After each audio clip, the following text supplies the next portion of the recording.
Hello, welcome to my channel study best. तर राज्यातील विद्यार्थ्यांसाठी एक मोठी बातमी आलेली आहे. राज्यातील ज्या शाळा आहेत ते लवकरच सुरू करण्याचे संकेत देण्यात आलेले आहेत.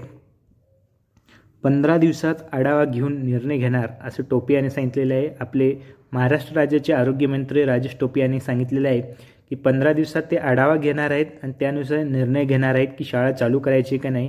म्हणजे शाळा लवकरच चालू होण्याचे चान्सेस आहेत.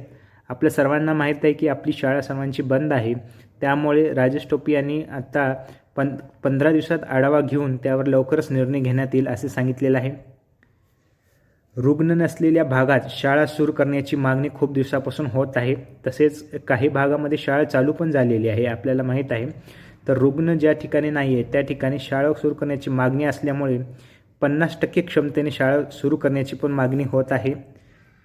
तर टोपे यांनी शाळा सुरू करण्याचे संकेत दिलेला आहे, पण आता 50% क्षमतेने शाळा सुरू होणार का पूर्ण शाळा चालू होणार याबद्दल लवकरच 15 दिवसात याबद्दल स्पष्टीकरण पूर्ण भेटणार आहे. थँक्यू.